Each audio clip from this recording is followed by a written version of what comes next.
চতুর্থ বিপ্লবের এই যুগে কৃত্রিম বুদ্ধিমত্তা, অটোমেশন এবং ডিজিটাল প্রযুক্তির মাধ্যমে জনপ্রশাসনের কার্যক্রমকে আরও কীভাবে সময় উপযোগী, দক্ষ, স্বচ্ছ এবং জবাবদিহি করা যায়, এটি বোধহয় আমাদের এখন চিন্তা করা উচিত হবে।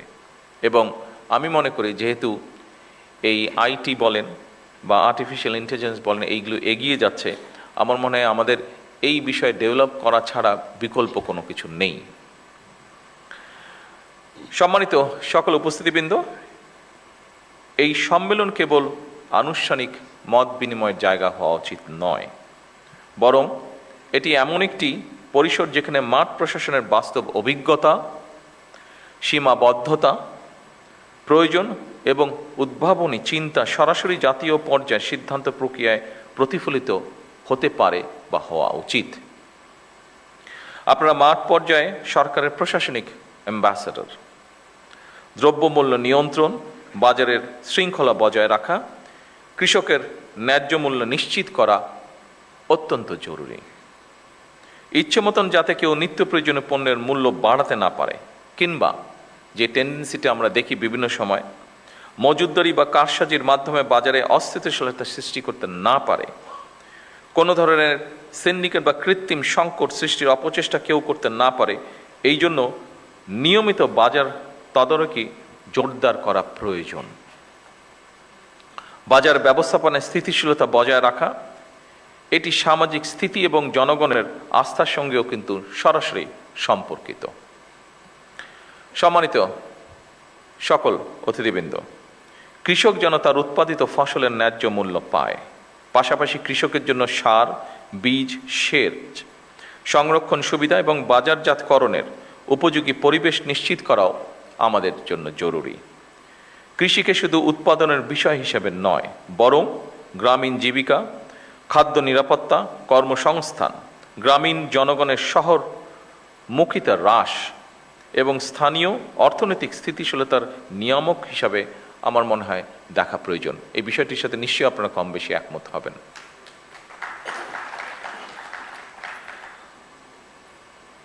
সম্মানিত উপস্থিতিবৃন্দ, মোবাইল কোর্ট পরিচালনা কার্যকর, নিয়মিত এবং দৃশ্যমান করা প্রয়োজন। অনেকগুলো ক্ষেত্রে, আমি ক্ষেত্রগুলো যেহেতু আগে আলোচনা করেছি সেজন্য সেখানে আর গেলাম না। বিশেষ করে এখন আরেকটি, এই আমাদের এই যে মিডল ইস্ট ক্রাইসিসের সময় এখন আরেকটি বিষয় আমরা জোর দিতে চাচ্ছি, সেটি নিশ্চয়ই ইনস্ট্রাকশন আপনাদের সকলের কাছে আছে, সেটি হচ্ছে সন্ধ্যা 7টার পরে আমরা চাইছি যে বিভিন্ন মার্কেট প্লেসগুলোতে যাতে বিদ্যুৎ ব্যবহার না হয়, এ ব্যাপারেও আপনাদেরকে একটু খেয়াল রাখা প্রয়োজন, খেয়াল রাখতে হবে। উপস্থিতিবৃন্দ, মোবাইল কোর্ট পরিচালনা কার্যকর, নিয়মিত এবং দৃশ্যমান করার জন্য জরুরি পদক্ষেপ বা জোর পদক্ষেপ আপনারা দয়া করে গ্রহণ করবেন, যাতে করে আইন লঙ্ঘনের ক্ষেত্রে তাৎক্ষণিক ব্যবস্থা গ্রহণ করা যায় এবং জনস্বার্থ সংশ্লিষ্ট অপরাধ দ্রুত দমন করা সম্ভব হয়। জনগণ ন্যায় বিচার প্রাপ্তি সহজতর করা এবং সরকারি সেবাকে হয়রানি মুক্ত করা এবং প্রতিটি নাগরিকের জন্য সমান সুযোগ নিশ্চিত করা, আমি মনে করি আপনাদের কাজের একটি গুরুত্বপূর্ণ এবং বড় অংশ। উপস্থিতিবৃন্দ, সরকারি কার্যালয়ে সেবা প্রার্থীরা যেন অপ্রয়োজনীয় হয়রানি না হয় কিংবা বিলম্ব বা অনিয়মের শিকার না হয়, দয়া করে সে ব্যাপারেও আপনাদেরকে কঠোর নজর রাখতে হবে। জনগণের যে কোনো ন্যায্য অভিযোগ গুরুত্ব সহকারে প্রতিকারের ব্যবস্থা দয়া করে আপনারা গ্রহণ করবেন। আইন শৃঙ্খলা পরিস্থিতি এবং মাদক নিয়ন্ত্রণ, সাম্প্রদায়িক সম্প্রীতি বজায় রাখা এবং বাল্য বিবাহ, নারী ও শিশু নির্যাতনের বিরুদ্ধে কঠোর ব্যবস্থা গ্রহণ করতে হবে, যেগুলো আপনাদের ক্যাপাসিটির মধ্যে আছে। বিশেষ করে আবারও আমি এখানে উল্লেখ করতে চাই, সাম্প্রদায়িক সম্প্রীতি, বাল্য বিবাহ, নারী এবং শিশু নির্যাতন, দয়া করে এই কটি বিষয় আপনারা আপনাদের ব্যক্তি অবস্থান থেকে দয়া করে পদক্ষেপ গ্রহণ করবেন। প্রশাসনিক অবস্থান আপনাদের আছে, তারপরে একজন মানুষ হিসেবে দয়া করে আপনারা এই বিষয়টিতে নজর রাখবেন না, আমি দৃঢ়ভাবে বিশ্বাস করি এটি। খাদ্যে ভেজালের বিরুদ্ধে কার্যকর ব্যবস্থা গ্রহণ একটি অত্যন্ত জরুরি বিষয়। এই খাবারটি আপনি খাচ্ছেন, আমি খাচ্ছি, আপনার পরিবারের সদস্য আপনার সাথে থাকছে, তারাও খাচ্ছে। কাজেই এটির প্রতিও আমাদের নজর রাখা অত্যন্ত প্রয়োজন। এ ব্যাপারে সামাজিক সচেতনতা বৃদ্ধি করা প্রয়োজন। স্থানীয় নেতৃত্বের সঙ্গে সমন্বয় এবং প্রোঅ্যাক্টিভ প্রশাসনিক ব্যবস্থা নিশ্চিত করার মাধ্যমে আমি মনে করি জনপ্রশাসনকে গণমুখী করা গেলে জনগণ সরকারের কার্যক্রমের সুফল থেকে নিশ্চয়ই বঞ্চিত হবে না। সম্মানিত উপস্থিতিবৃন্দ, রাজনৈতিক নেতৃত্বের পাশাপাশি সরকারের যাবতীয় গণমুখী উদ্যোগ বাস্তবায়নের জন্য সরকার জনপ্রশাসনের উপরে নির্ভরশীল। বিভিন্ন সেক্টর চিহ্নিত করে সরকার দেশে বিদেশে কর্মসংস্থানের সৃষ্টির জন্য উদ্যোগ গ্রহণ করেছে। খুব সম্ভবত আমাদের নাটোরের ডিসি সাহেব বোধহয় এরকম কিছু একটা বলে গিয়েছেন ওনার বক্তব্যে। তরুণদের দক্ষতা উন্নয়ন, প্রশিক্ষণ, প্রযুক্তি নির্ভর কর্মসংস্থান উদ্যোক্তা হিসাবে গড়ে তোলার জন্য আমাদের সবাইকেই এগিয়ে আসা প্রয়োজন। খেলাধুলা, সংস্কৃতি কর্মকাণ্ড এবং জনস্বার্থে স্বেচ্ছাসেবামূলক অংশগ্রহণের সুযোগ বৃদ্ধি করা প্রয়োজন। যেমন আপনারা এর ভিতরে একটি কাজ করছেন, সেটি হচ্ছে যে ক্লিনিংয়ের কাজ আপনারা করছেন আপনাদের স্ব এলাকায়, খাল খননের বিষয়টি আছে, এরকম অনেকগুলো বিষয় আছে। কয়েকটি বিষয় আমি বক্তব্যের বাইরে, আমার যে স্ক্রিপ্ট বক্তব্য আছে এটির বাইরেও আমি চিন্তা করেছি আমি আপনাদের সাথে আলাপ করব। যেমন গতকাল যেরকম একটা অনুষ্ঠান হয়েছে, আপনি যদি আপনাদের এলাকায় শিক্ষা মন্ত্রণালয় যে দায়িত্বে যারা আছেন, কালচারাল মিনিস্ট্রি যারা আছেন, এদের সাথে কথা বলে যদি আপনারা আপনাদের জেলাগুলোতে, উপজেলাগুলোতে ইউনিয়ন, স্কুল, কলেজের বাচ্চাদের মধ্যে বিভিন্ন রকম কম্পিটিশনগুলো যদি শুরু করতে পারেন, ডিবেট প্রতিযোগিতা হতে পারে, স্পোর্টস হতে পারে। কেন স্পোর্টস সব সময় শীতকাল আসলে হতে হবে? কেন অন্য সময় স্পোর্টস হতে পারবে না? কেন কালচারাল অনুষ্ঠান ওই 26শে মার্চে হতে হবে, 16 ডিসেম্বর হতে হবে, 21শে ফেব্রুয়ারিতে হতে হবে স্কুল পর্যায়ে? কেন এটা হতে হবে? কেন আমরা এটা চেঞ্জ করতে পারবো না? কেন সারা বছর হতে পারবে না? এর বাইরেও আপনারা এখানে আমাদের কৃষি সচিব আছেন, রফিক সাহেব আছেন, রফিকুল ইসলাম, উনি বগুড়ায় ডিসি হিসেবে, জেলা প্রশাসক হিসেবে দায়িত্ব পালন করেছেন। সেই সময় আমরা একটা অনুষ্ঠান করেছিলাম। বছরের 2-1টি সময় আমরা শহরের একটা অংশের ভিতরে আমরা বিভিন্ন রকম ফেয়ার করেছিলাম। যেমন ধরেন মহিলারা বিভিন্ন জিনিস অনেকেই ঘরে বসে বানায়, সেটার একটা ডিসপ্লের মতন আমরা করেছিলাম, অর্থাৎ মিনা বাজার সর্ট অফ। কালচারাল অনুষ্ঠান হতে পারে। আমাদের শিল্পকলা একাডেমি আছে, মোটামুটি অনেক জেলাতেই আছে। যেই জেলাগুলোতে নেই সেখানে জেলা পরিষদের বিল্ডিং আছে, সেখানে অডিটোরিয়াম আছে।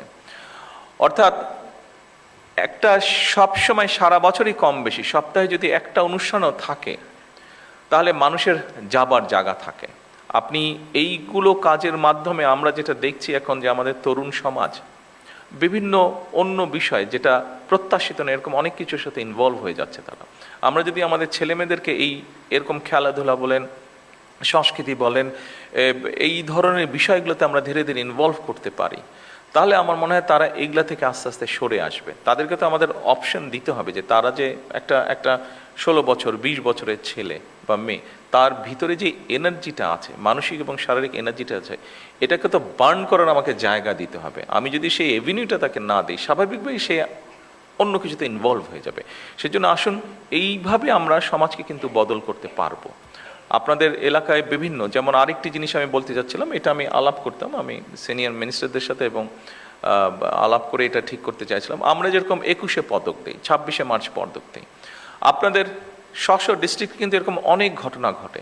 যেমন একটা ছেলে, সে উদাহরণ হিসাবে বলছে, একটা মানুষ হয়তো হঠাৎ করে পুকুরে পড়ে গিয়েছে, বা একটা পশু একটা পুকুরে পড়ে গিয়েছে, একটা মানুষ নিজের রিস্ক নিয়ে ওই মানুষটাকে যে পড়ে গেছে তাকে রক্ষা করলো। একটা জীব পড়ে গিয়েছে, তাকে একটা মানুষ উদ্ধার করলো ওখান থেকে। অথবা ঝড়ে একটা গাছ পড়ে রাস্তা বন্ধ হয়ে গেছে, গ্রামের মানুষ হাঁটাচলা করতে পারছে না, কয়েকটা ছেলে মিলে সুন্দর করে গাছটাকে সরিয়ে রাস্তাটাকে আবার ঠিক করে দিল। অর্থাৎ এইরকম সামাজিক ভালো কাজ যেগুলো, এই কাজগুলোকে যদি আপনারা এনকারেজ করেন এবং তারপরে যদি আপনারা আমাদেরকে পাঠান, আপনারা যদি সেন্ট্রালে পাঠান, আমাদেরকে সেন্ট্রালে পাঠান, তখন জাতীয়ভাবে হয়তো আমরা এরকম ব্যবস্থা গ্রহণ করতে পারি। সে ম্যাট্রিক পরীক্ষা হচ্ছে, ম্যাট্রিক পরীক্ষা আমরা জানি বিভিন্ন সময় অনেক সময় অনেক ইনসিডেন্ট ঘটে থাকে। বাট আমরা যদি এরকম করি যে ঠিক আছে, আমরা ধরেন আপনার উপজেলা সে নাটোর জেলায় সব মিলে আমরা 3 জন বা 5 জন টিচার সিলেক্ট করব যারা ভালো পারফর্ম করেছে। তখন আপনি যদি নামগুলা পাঠান তখন আমরা সরকার থেকে তাকে একটা রিওয়ার্ড দেওয়ার বা অ্যাওয়ার্ড দেওয়ার কিছু একটা আমরা ব্যবস্থা করব। এই ধরনের বিষয়গুলো যদি আপনারা চিন্তা করেন, ফলে হবে কি, দেখুন এই সমাজে এই দেশে তো আমরা সকলে মিলেই বাস করছি।